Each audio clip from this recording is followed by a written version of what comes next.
the author of the Digital Choices, and you're listening to the InsurTech Story podcast, the platform to spread knowledge on insurance innovation, digital disruption, and entrepreneurship. Our website, insurtechstory.com, and we are available on Spotify, Apple, and Google. Welcome to today's show, where we will discuss on the topic the impact of cloud computing on the insurance industry.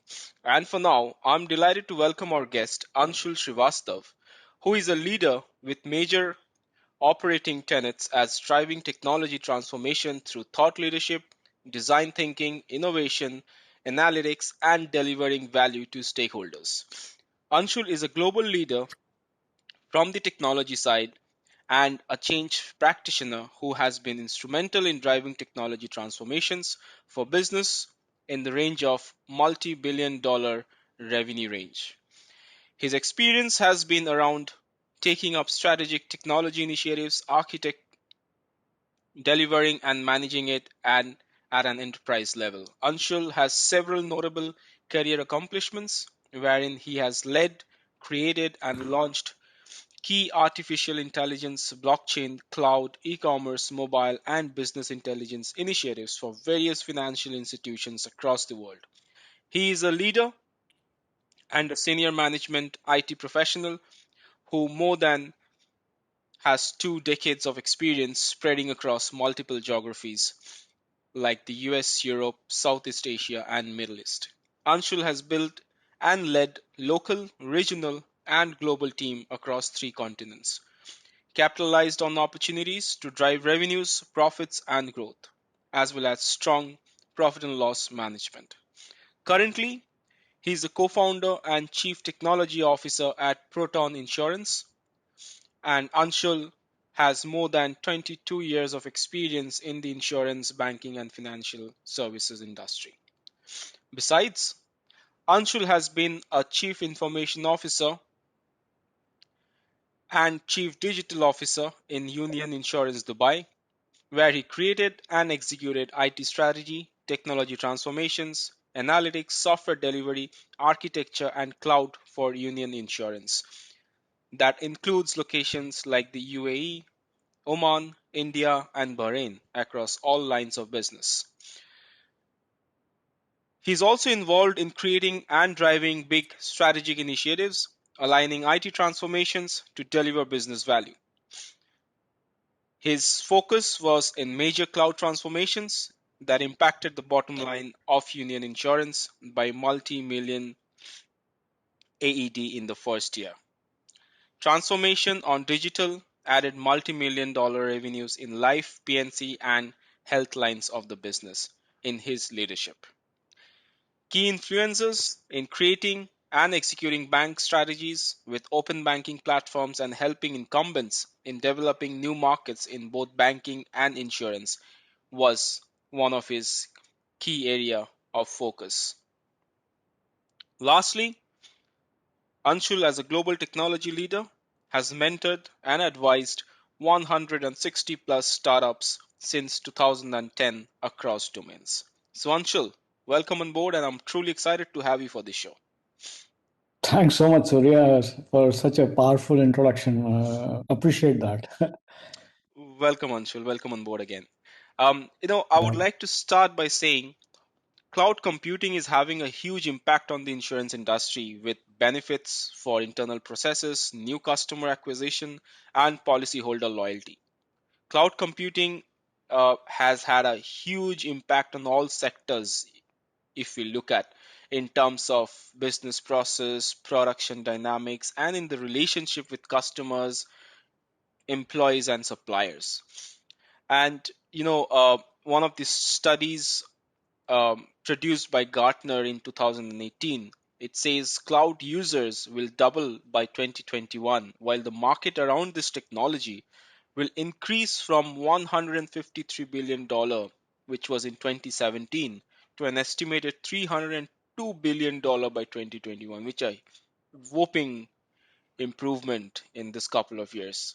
So with this, I would like to get into some of the critical aspects of cloud computing and how it's impacting the insurance industry globally. So, if you could just let us know what, according to you, are the three main advantages of cloud computing for the insurance industry? Uh, See, cloud computing is been there for some time, not as cloud, but uh, erstwhile people used to have co-location factors considering the maintenance part of it. Now, with cloud coming in, the three major benefits, if I see, is one is scalability. So, I mean, how do you scale and how fast you scale? The Forget about the pandemic. I mean, the market before pandemic was also how fast you have a go-to-market strategy, and when you launch new products or services, how easily you seamlessly get through all the blocks of your operations to reach the customer at the fastest possible pace.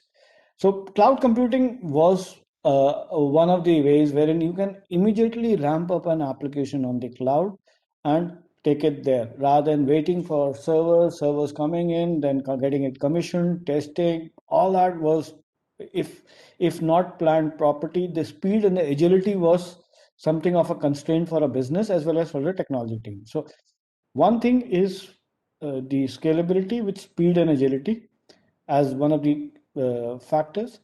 The best benefit, I believe, is the elasticity of the cloud. So, cloud has given the power to the business, to, or rather, I would not say technology teams, to the business to create on-demand products and services. Now, if I have to launch a product in, say, remote corner of Africa or remote corner of big countries like India or say China, uh, I'm I have to depend on a process which has to have an IT element, because if I'm going global, I need systems in place, and then and I don't have any establishments there. I would find it hard in terms of scaling. Now I have partners who are ready to take that product into the market. The business now has a power. I mean, you scale up, ramp up the servers anytime, shut down servers. The elasticity becomes a massive benefit to have for the insurance industry. Because personally, if I have to tell you, for say Union Insurance, my two core uh, core platforms, core insurance applications were born on cloud. So my life and health applications were core life and core health applications were born on cloud, and there I had the power to. I mean, I created an on-demand kind of a setup wherein if these core applications are not utilized 24 hours, I can shut down on non-peak, completely non-peak hours, and I can ramp up once the peak hours is turned back, or the operational hours are on. So that's the elasticity I have. And definitely, if you look at the third benefit, which is the cost effectiveness. Now, people will challenge that how cloud is cost effective. We've seen cloud when the cost go high, and when we go to cloud, because there you get charged on the consumption, and people do a massive blunder when they take things to cloud. They take it as is. They lift and shift the entire infrastructure there. They don't consolidate. They just take things as is. In fact, before you step into the journey of cloud, you should sit back, see what you have, what is a trash in your infrastructure, what you can get away, consolidate light applications into single instances, single databases, make sure the most utilized applications, the compute and the storage is higher. So you have to act smartly, because cloud, it runs on what you consume. It is not like once you have procured your servers and the infrastructure of switches and routers. I mean, no matter you use them or not use them, they are going to operate. It's Cloud doesn't work like that. It works either on your consumption, or if you reserve an instance, then you have to actually be smart enough. So three benefits: scalability, elasticity, and the cost effectiveness are I believe the reasons insurers have to think, because again, cost effectiveness is a short term game. Because I mean, I can save cost by shutting down certain things even in my data center, but on the longer run you have to be smarter to continuously evolve and make it effective. So cost effectiveness is an iterative process. So is scalability and so is elasticity. So these I believe are the three major benefits of going cloud, and insurance industry should adopt. And insurance industry, I would say, financial services industry should adopt cloud, because I would say that if these three things are taken care of, you can launch anything as a service, like AI as a service. You can continuously put algorithms on top of your infrastructure and see what is utilized, what is underutilized, what is non-utilized, and you can start shaving off what is not utilized and cut them short or take them off. You have the power of that. So you can use AI as a service, you can use blockchain as a service, you can use these are the services on the top of the cloud you get, and everything as a service is available on the cloud. So I mean, you have to pick up. I mean, it's like an Uber drive. I mean, you pay for your journey, not for every day, the entire day journey of a cab driver. So you pay for what you consume. So that's the power of cloud. Absolutely. You have mentioned on the cost effectiveness part, and also there are certain limitations attached to it. So, cost effectiveness is something that insurers are deeply concerned with. And to tackle this challenge, there is an increasing interest in cloud shown by the industry, which is why it's one of the benefits of cloud, having a cloud application in place. So, how do you see this shaping up in the days ahead, with respect to how insurers would take it and how it's going to impact both the supply and the purchase side of it? See, cost saving is a temporary way of looking at things. Right. Cost effectiveness is a process. So cost effectiveness has to be baked into a DNA of the technology team or the organization. It should go around in everyone in the organization.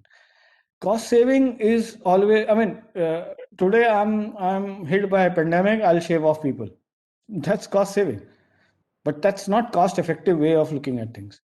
So cost effectiveness has to be, I mean, day one, every employee should be given a target or a KPI of, say, you have to be cost effective by 5% or 10% in your KPI, and you have to show projects you've done. Every employee in the organization, from the top to bottom, and then you will see cost effectiveness getting implemented. Now, the biggest challenge in the technology is actually the technology debt you carry is a legacy debt. Especially the insurers across the world have a big debt in terms of the way they have procured systems, multiple systems, and then running those systems. And the more cost comes in the operations. So we love our operations, by the way. And people find it hard when they are out of operation. So effectively, the way I have done it, and personally my way of looking at it, every CIO should think like, I have to cut short my operations, and I have to be Right. a business leader. I have to be a business leader and run the strategy. Hmm. And cutting the operations. IT operations take away almost 70 to 80% of CIO's time. I mean, issues coming in, applications, projects running. I mean, it takes away a lot of energy from CIOs. And you should target that every year I should cut down my operations by, say, 20%, 25%. And Hmm. this is what my target was. I mean, I have cut down my operations to less than 2%. I mean, delegate, empower, cut your operations. And the more you cut operations, the more automated you are and more energetic you are towards driving certain strategies. So cost saving is something that insurers are deeply concerned, because the concern is coming in from the legacy which has been followed, and it's Hmm. not that easy to cut that fat, because the fat has been built over a period of years. Now, the the strategy should be, I mean, put up a plan, put up a governance, put up a monitoring to make things cost effective. I mean, a target has to be there that if, and a target has to be there within the technology teams to cut short the expense by seeing whatever unutilized setups are there. I mean, people have backup tapes, backup setups running for years, and I mean, not even utilized. Is there a way we can manage that? I mean, servers which have enterprise licenses which not been used, or I mean, used 10%, 25, 20%, can that be consolidated? It's very difficult to build an application portfolio management and CMDB, which is configuration management Mhm. database. But you have to do it, and then put a tracker and monitoring. Set each and every member in your technology team a target to cut short, unutilized, underutilized stuff. Utilized stuff you need to continuously invest in, and underutilized and unutilized you have to actually shave them off or consolidate. So I Right. mean that's the way you can definitely Mhm. look at cost savings coming in. Anshul, apart from the cost savings, as you mentioned, for a cloud computing application to be utilized for across the business lines in the insurance value chain, there is an increasing concern over the security of data, and one of the reason being, the insurers are not able to touch and feel it, how they usually used to through data centers, right? So how do you see this changing, the change of mindset shift, and some sort of an advice that you would give to the listeners from the industry listening to this podcast? See, security in your data center or anywhere in other data center is will Yeah, always be a it's concern. most importantly when cloud is being handled by a third party, for example. No, I mean but that's the question even I asked my board. Are you safe in your data center? Right. So, I mean, True. Yeah. it goes back to a question: how safe? I mean, are you protected within your house? I mean, if it, see, the most of the compromises happen within. If I mean, I was reading a research: 70% to 80% of the compromises happen within the organization, especially on the data side. I mean, people can take a printout and go and sell it outside of your Hmm. customer database. I mean, no matter how much data protection or softwares you put in, people have ways and means. I mean, people can take a snapshot on their phone and send it through WhatsApp. I mean, Right. I keep saying, and I've quoted in front of my board when I was presenting the security part of it. I said, locks are not meant for thieves. Locks are meant for good people. Thieves are anyway going to crack that or Right. break it. So, I mean, so how protected? And now going to cloud, I believe concerns should be handled who you are going with. And see, if there is a compromise on a cloud provider, they are just not hosting you, they're hosting thousands of other corporates, Hmm. right? And they would prefer, and especially like the red teams and the blue teams of Azure and Amazon, who protect you. If cloud gets compromised, it's not you who's going to get compromised, many others will get compromised. I mean, a recent couple of insurers got compromised having their data. I mean, you can refer to the news, I don't want to name them, but their data centers locally, and they got compromised by a simple ransomware attack, and somebody Hmm. clicked on that email. I mean, you would not be able to sense where you are getting compromised, and when the compromise, especially on the data, which is 70% of your internal users. I mean, uh, I think you need to first clean up the house, put the house in order before you look at the other service provider where compromise can happen. Now, cloud service providers would make sure that they are more protected. And what I have done, personally, my implementation, I have given managed services, security services to the experts. Even if I hire the experts, they are not going to be updated or up to the level of the guys who are bad guys. So these managed security services guys who are monitoring threats through some threat intelligence tools, and continuously alerting me and solving those threats helps me to have a proper night's sleep. Otherwise, I'm on a 24/7 setup, digital setup, and any compromise or external attack can cannot be defined in terms of time. It can be at 2 o'clock in the morning or 4 o'clock in the evening. So the expert should have some kind of alert, and accordingly the action has to be taken if there is Mhm. something which is about to get compromised. So threat intelligence I have used to actually get alerted by myself, my team, and the service provider, who's going to immediately take action and get it fixed, because they might have the right set of patches, they might, and that too on cloud. So Mhm. if I'm on cloud, I have third-party service provider who guarantees and warranties me in terms of my protection. So it's like outsourcing your security services, just like we do it for our Mhm. apartment. We have security services from outside. We don't have people within the apartment being as security guys, right? Right, right. No, that's absolutely, charity begins at home. That's a very valid piece of advice for the listeners. That's, first put your house in order and then look something in the external environment. Um, so Anshul, coming to one of the mm, uh, major area of focus with respect to the market relevance, that is, we live in an era where technology led digital transformations are redefining industries, and insurance is one of them, of course. Oh, so majority of the core insurance systems, if you look at, and you have also touched upon a couple of minutes back, are decades old, and proprietary platforms and legacy technology may limit insurers' ability to change and innovate. So, with all these, how do you see incumbent insurers' journey towards a successful cloud migration happening?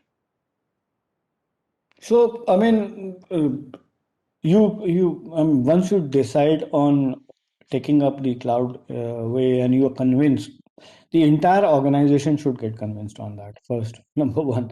Right. Because Yeah. it's just not strategy, then the operations come in, and operations also have to look data, especially in the life insurance part of it, where in data you have a legacy data of say 20 years, 25 years. You have policies running that period, and same claims also, long duration claims. So yeah, you need to figure out data migration. The key element comes out in key bottleneck in the entire journey is how my data will be shifted there. That's one. Second thing is that if you want to go, take a decision once you take it. So make sure that initially you go with all legacy.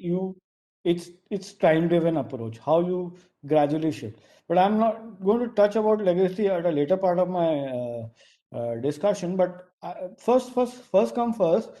Whatever new I'm going to launch, I make sure I launch on cloud. So that's the first step towards journey. Hmm.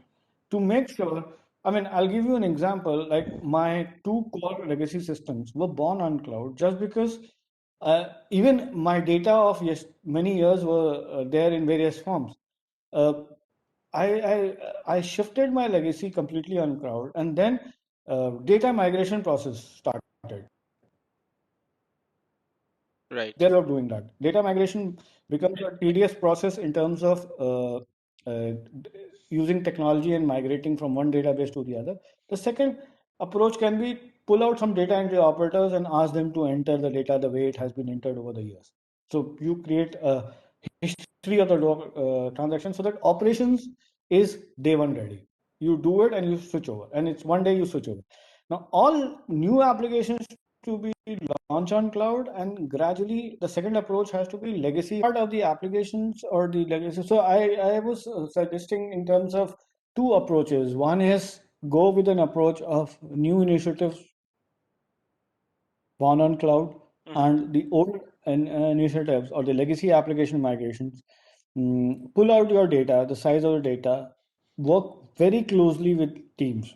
right? From compliance, because compliance needs some years of data, Mhm. with operations, because you are working on operational data of your past years, work with sales, work with, you have to work closely with all the teams, reinsurance, because treaties would be required both in all lines of business, work with actuaries in terms of data. And I mean, see, what data till the length of the data, what is the duration of the data you require, and accordingly take a call how you want to migrate data, because it would be difficult for operations to refer to on-prem or cloud. Now, when if you have taken a decision to retire a legacy application and launch a fresh legacy application, or a core application, that's the best way to go and take a decision to go on cloud completely from day one. But if you want to continue with a legacy and a legacy core, insurers will find it difficult. In fact, in the banking space, I've seen legacy applications getting shifted to cloud after data migration. So, I mean, if banking, which is also more or less similar complex setup of multi-year transactions or multi-year data residency or data have to store data for multi-years, insurance can also do that. So, I mean, ideally, I would say don't lift and shift even the legacy applications. Build a strategy. We had to work very closely and very cohesively with the teams, especially the business operations and the internal teams to see. And the last strategy for actually for core and legacy applications should be, I mean, which I have used in terms of dependency of data on core and legacy applications. Try pulling out processes from core and legacy applications, rebuild them into new technologies rather than keeping them on legacy. That is the easiest route to go cloud. I mean, definitely, it's not that easy to pull out reinsurance and finance processes, because if your chart of accounts is established on a core legacy application, it's very difficult to create a separate chart of accounts. Similarly, reinsurance, your TT and facultatives have been set for years. It is going to be very difficult. Leave those processes with legacy. The underwriting, rating engine, the rating, all that you can pull it off and build on separately on new technologies and launch them on cloud. Keep the legacy just for the core backend processes, and even if you are not taking them to cloud, it's just going to be the way they are there in your on premise. So you can have a hybrid strategy also there. So you can build multi-cloud hybrid strategy. You can build some applications on-prem and some on cloud. You have to be really smart, be smart in terms of constructing your strategy. In terms of, again, I will say you have to clearly demarcate utilized, underutilized, and unutilized setups.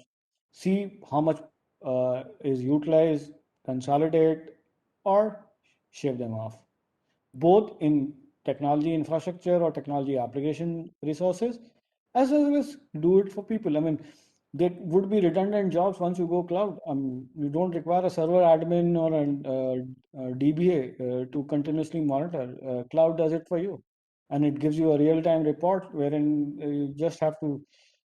That's the power of cloud. That you don't have to be in operations of your application and infrastructure setups. You just have to have teams to monitor and take some actions on. That's it.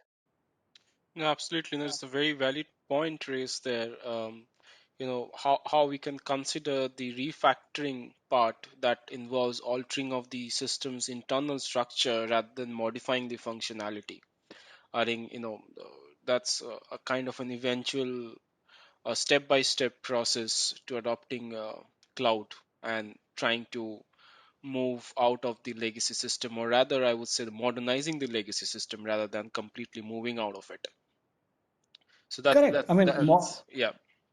modernization doesn't mean you are on a web page or you or on a mobile app. Modernization is actually you how you transform. Correct. Yeah. No, that's completely, couple of very, very important points discussed, and on how actually the cloud computing aspect can impact the insurance industry, and very good advice for the insurance leaders listening to this podcast today. Um, thank you, Anshul. It was a fantastic discussion, and thank you for sharing your thoughts there. It was truly, truly a delight to have you as our guest. Pleasure. It's my pleasure, and thank you so much, Surya, for inviting me for a talk. I highly appreciate that, and great questions. Hopefully, the audience is going to get some hints in terms of pulling out their cloud strategy No, in absolutely, insurance industry. I'm sure, because this is one of the emerging area where people are definitely knowing what cloud is, but from the application side of it, there's more rooms to understand and develop. So that's a very great points you have added there. And lastly, to wrap this up, thank you for listening, and see you at our next episode. Take care and stay safe. Goodbye for now.